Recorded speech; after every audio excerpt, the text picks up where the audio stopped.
Olá, meu nome é Daniel dos Apóstolos, lembrando que o meu apóstolo é apenas o meu sobrenome.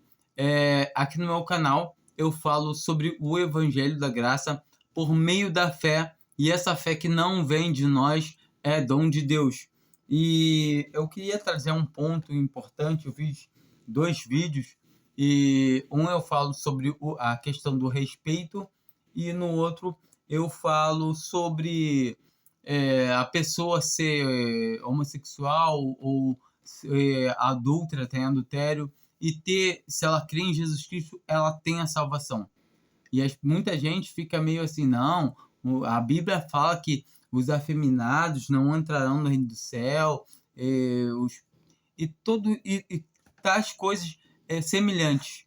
E a gente pode ver todo o tempo que mentirosos, nem o que concorda com mentira, todo tempo, se nós colocarmos tudo e coisas semelhantes, como também está escrito, a gente mesmo já está se excluindo.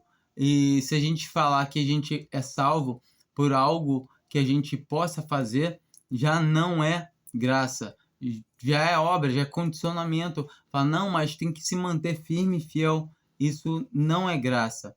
Todavia, se uma pessoa realmente crê em Cristo e ela é homossexual, ou ela é de uma denominação que adora deuses, ela vai começar a perceber as coisas pela palavra de Deus e pelo Espírito Santo que vai tocar nela, que ela fala assim, não, é um só Deus, eu não vou pedir uma imagem, por conta, automaticamente começa até o sentimento de, opa, meu Deus, o meu Senhor Jesus Cristo, ele veio e se entregou por mim. Ele fala que eu só devo pedir ele, que a palavra de Deus fala, ninguém vai ao Pai senão por mim. Então, não faz muito sentido uma pessoa crer em Jesus Cristo e permanecer de forma errada em certos aspectos, principalmente para adoração. Alguém que fala que crê em Jesus Cristo como o seu único e suficiente Salvador, pegar e falar, não, eu creio em Jesus como meu Salvador, mas eu sou da Umbanda, do Candomblé, não faz sentido adorar outros deuses tendo Jesus Cristo como seu Senhor. E automaticamente é meio fora de questão isso, não tem lógica. Assim, eu falo, não, eu adoro Jesus, mas adoro os outros também. Entendeu? Isso que você está falando. Você está falando, está se prostituindo com outros deuses, porque é traição. Você tem Jesus como seu Deus ou não tem, entendeu? Mas quem sou eu para julgar a intenção ou o coração de alguém? Mas, todavia, se realmente crer, está sujeito à correção, a açoites. E, todavia, a gente, quando começa a observar a palavra de Deus, a gente começa a entender um pouco melhor do que o respeito. O que é o respeitar? Eu vou respeitar a pessoa que pratica candomblé, que é da Umbanda, que é shintoísta, que é todos os istas que tem. Eu vou respeitar ela, independente. A pessoa é budista, eu vou respeitar a pessoa, mas eu não vou respeitar a religião dela. As pessoas acham que isso é uma coisa feia, errada de se falar. Não, você tem que respeitar todo mundo e todos iguais. Sim, eu devo respeitar todas as pessoas. Todas as religiões não. Tem religiões que não concordam. Então, eu não conheço todas as religiões. Já começa por aí. Então, como eu posso aprovar algo assim, respeitar? Porque o respeito é um sinal de aprovação.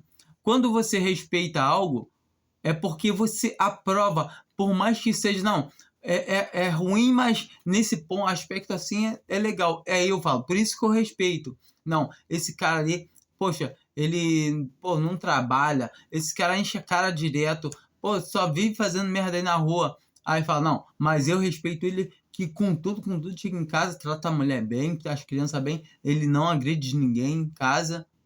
Ou seja, o cara faz tudo de errado, mas respeita a mulher. Não, então tem meu respeito. Entende? Tem um grau de aprovação. Você falar que respeita alguma coisa, você está dizendo que, em parte, você concorda com aquilo. Não, mas nesse ponto, eu respeito sim.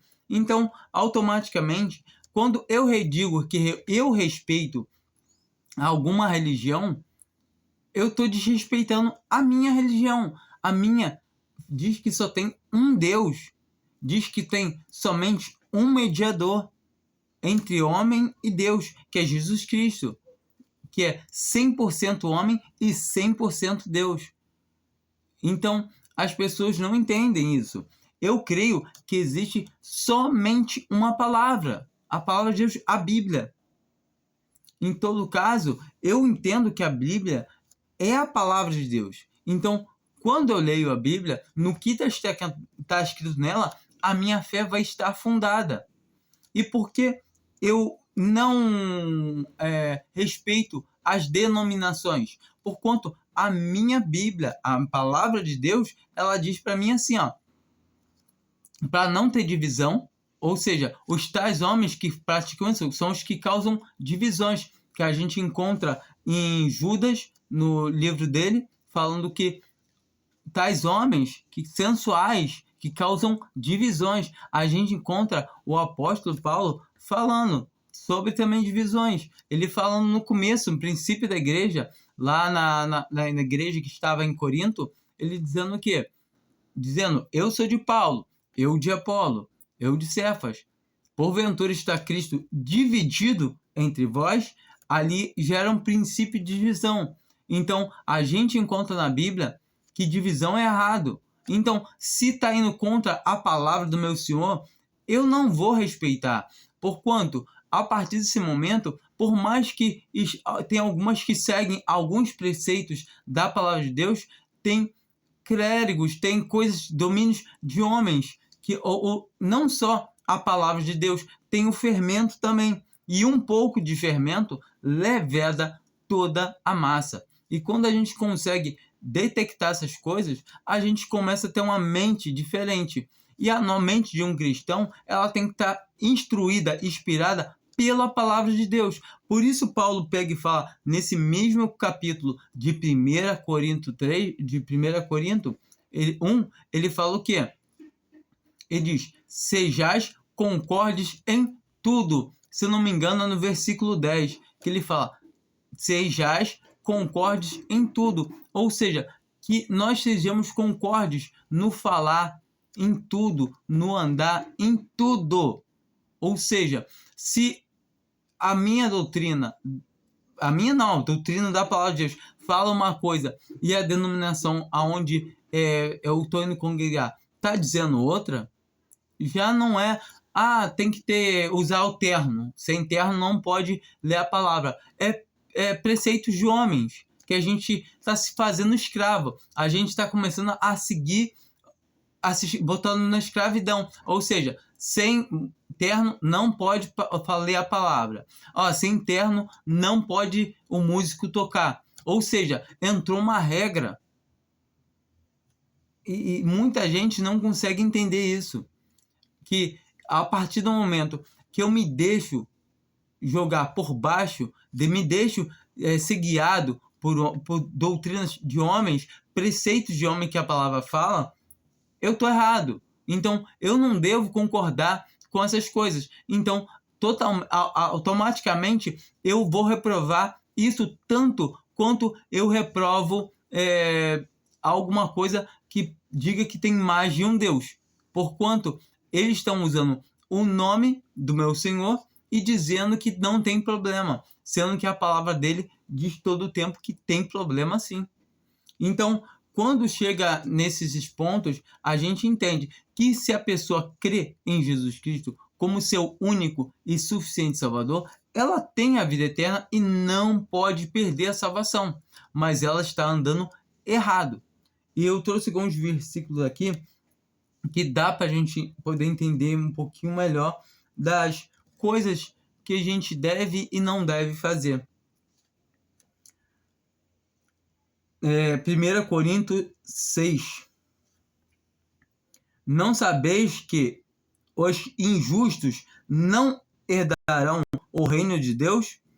Não vos engane, nem os avarentos, nem os idólatras, nem os adúlteros, nem os efeminados, nem os sodomitas, nem os ladrões, nem os avarentos, nem os bêbados, nem os maldizentes, nem os roubadores, nem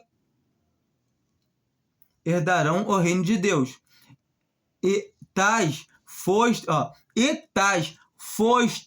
algum de vós, mas fostes lavados, mas fostes santificados, mas fostes justificados em nome do nosso Senhor Jesus Cristo e no Espírito do nosso Deus.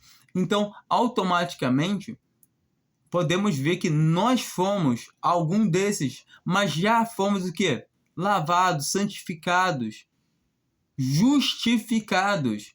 A nossa fé no sangue de Cristo nos justifica, limpa todos os nossos pecados. E isso temos que entender. E se alguém realmente já foi justificado, ou seja, já creu em Jesus como único suficiente Salvador e continua exercitando essas práticas, ela está sujeita a açoites, a correções. 1 Corinto 3, a partir do versículo 14. Se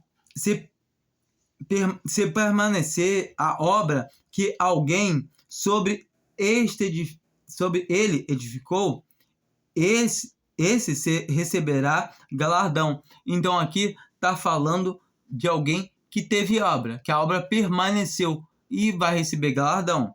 Se a obra de alguém se queimar, sofrerá ele prejuízo, mas o tal será salvo, todavia como pelo fogo. Ou seja, aqui fala de alguém que não teve obra, a obra se queimou, a obra era falsa, a obra, vamos dizer, é alguém que creu em Cristo Jesus, mas não andava nas pegadas do Senhor Jesus Cristo. Automaticamente as obras dela é falsa, ou seja, quando chegou o dia foi declarada, o fogo declara tudo, ou seja, o juízo de Deus. Mas aquela pessoa, ela não pode entrar em juízo, como a palavra de Deus mesmo diz que quem crê em Jesus não entra em juízo, já passou da morte para a vida.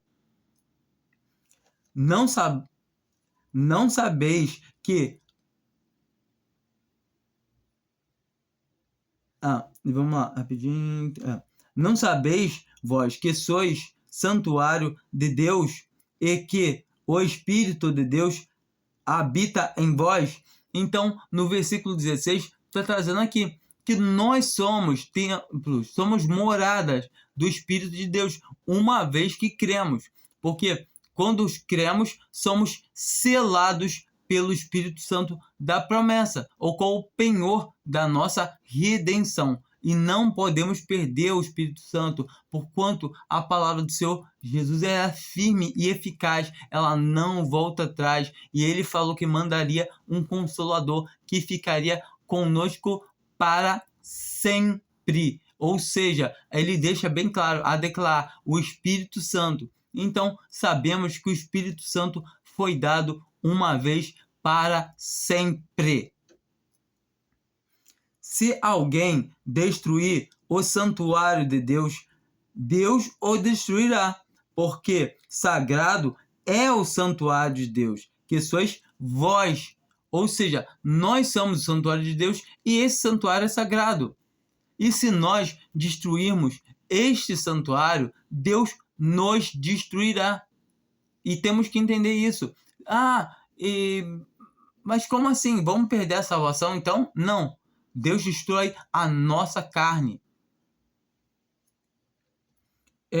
Em 1 Coríntios 5, a gente vê, como eu já sempre falo, boto muito, enfatizo aqui, que aquele irmão estava em pecado moral, que ele estava tendo um caso com a madrasta dele, né? Ele estava possuindo ela, e o apóstolo Paulo fala para ele ser entregue a Satanás para a destruição da carne, para que o espírito seja salvo no dia do nosso Senhor Jesus Cristo. Ou seja, ele estava em um pecado muito sério, mas todavia nós vemos que ele foi salvo. Por quê? Ele iria ser salvo porque ele cria em Jesus como seu Salvador e não pode perder a salvação. Nós vemos que o apóstolo Paulo manda ele ser cortado da comunhão da igreja, ou seja, da comunhão com um só corpo, com os irmãos. A igreja é um organismo vivo. A igreja não é um templo feito de pedras, feito de tijolos. A igreja é 2 ou 3 congregados ao nome do Senhor Jesus, que ele mesmo os congrega. E a igreja é meio difícil de conseguir explicar a uma pessoa que não entende essas coisas ainda. Mas entenda, igreja não é apenas um templo, não é um lugar de reunião. A igreja é um organismo vivo. E a gente vê aqui em 1 Coríntios 6 que todo o que o Pai me dá virá a mim. E o que vem a mim, de maneira nenhuma o lançarei fora. Então todo o que o Pai dá para ele, vem a ele. E de maneira nenhuma ele lançará fora. Porque eu desci do céu não para fazer a minha vontade, mas a vontade daquele que me enviou. E a vontade daquele que me enviou é esta, que eu não perca nenhum de todos aqueles que me deu, mas que eu o ressuscite no último dia. Então a gente pode ver aqui nitidamente que o Senhor Jesus não vai perder ninguém. Falar que alguém pode se perder é chamar o Senhor Jesus de fraco. Então não faça isso, porque você fala que você pode perder a salvação, você fala assim, o Senhor Jesus ele pode me perder, porque ele fala que não vai perder de jeito nenhum. Aqui eu li o versículo 37, 38 e 39. E vamos agora no versículo 44 de João 6, que fala que para a gente ir a ele só se o Pai der. Ou seja, a gente não tem como ir a Deus a não ser se for por Jesus. Ninguém vai a Deus ou vê a Deus senão a mim. Ninguém consegue ir a Deus, ninguém vê Deus senão o Senhor Jesus. E todavia nós vemos aqui que a única maneira de ir a Jesus é através de Deus, só se Deus der. Ninguém pode vir a mim se o Pai que me enviou não o trouxer, e eu o ressuscitarei no último dia. Está escrito nos profetas, e serão todos ensinados por Deus. Portanto, todo aquele que do Pai ouviu e aprendeu, vem a mim. Não que alguém tenha visto ao Pai, senão aquele que é vindo de Deus. Só ele tem visto o Pai. O que esse vindo de Deus? É igual o Senhor Jesus Cristo falou para Nicodemos. Quem não nascer da água e do Espírito não pode ver a Deus. E do mesmo jeito que o Senhor Jesus fala para a mulher samaritana, se ele desse para ela da água viva, se faria uma fonte que jorraria para a vida eterna. Do mesmo jeito que está escrito que o Senhor lava a sua igreja pela lavagem da água, pela palavra de Deus. E também uma verdadeira figura nos salva, o batismo, não o do despojamento da imundícia da carne, não de um banho que limpa o corpo, mas da indagação de uma boa consciência para com Deus. Ou seja, a palavra de Deus diz bem claro que não é o batismo que nos salva. Aquela água ali não é água de batismo. A gente deve ser batizado sim, porquanto é uma ordenança do Senhor. Mas todo tempo a gente entende que o batismo é se revestir, como várias passagens deixam bem claro. Se vós já tendes batizado em Cristo, se revestivos, pois dele. Ou seja, o batismo é uma proclamação, é você botar um uniforme e falar: agora eu sou um cristão. Todo cristão deve ser batizado, porquanto é uma ordenança, é a primeira ordenança para um cristão.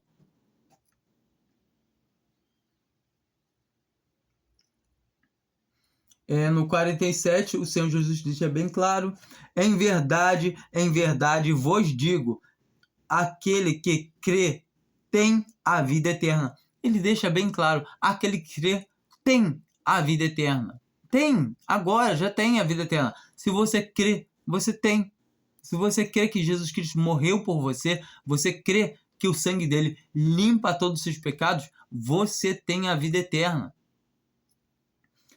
A partir do versículo 60, o Senhor Jesus ele veio falando e começou a dar sermão por causa deles não acreditarem, estavam começando a blasfemar, a querem pegar ele para alguma coisa para matar, e todo tempo ele fala: muitos, pois, dos seus discípulos, ouvindo isto, disseram: dura é este discurso, quem o pode ouvir? Mas sabendo Jesus em si mesmo que murmuravam disto os seus discípulos, disse-lhes: isto vos escandaliza? Que sereis, pois, e que seria, pois, se viste o subir o Filho do Homem para onde primeiro estava? O Espírito é o que vivifica, a carne para nada presta. Então a gente vê aqui que o Espírito é o que vivifica, a carne para nada presta. As palavras que eu vos tenho dito são Espírito e são vida. Então, as palavras que o Senhor tem falado são Espírito e são vida. Quais são essas palavras? Essas mesmas que a gente encontra o quê? Na Bíblia, a palavra de Deus. Então, todas essas palavras são Espírito e são vida. Quando cremos que Jesus Cristo morreu por nós, esse Espírito, essa vida, nos capacita a ter vida para poder sentir os pesos dos nossos pecados e entender que a gente não é capaz de se salvar, não há obra que o homem possa fazer para se salvar, e automaticamente ele fala: Senhor Jesus, me salva. E automaticamente o que ele vai escutar é o seguinte: você crê em mim? Então você tem a salvação. E esse é o Evangelho.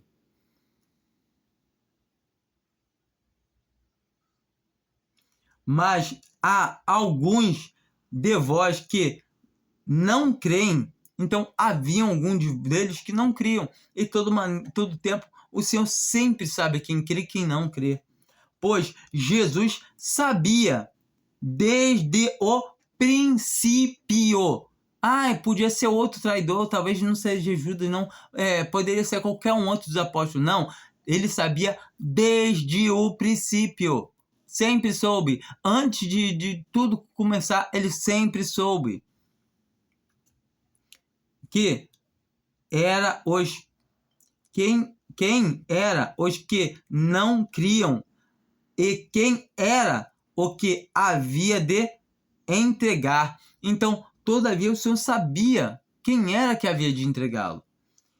E continuou: por isso vos disse que ninguém pode vir a mim se pelo Pai não for concedido. Então, que no versículo 65, a gente vê claro que ninguém pode ir a Jesus se pelo Pai não for concedido. E se for concedido pelo Pai, ele nunca vai perder, como ele falou lá no versículo 37.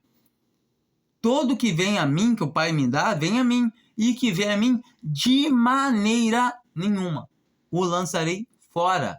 De maneira nenhuma. Então, se alguém está andando errado, está andando em prostituição, está andando de qualquer maneira, está fazendo alguma coisa errada, é filho, vai ser açoitado.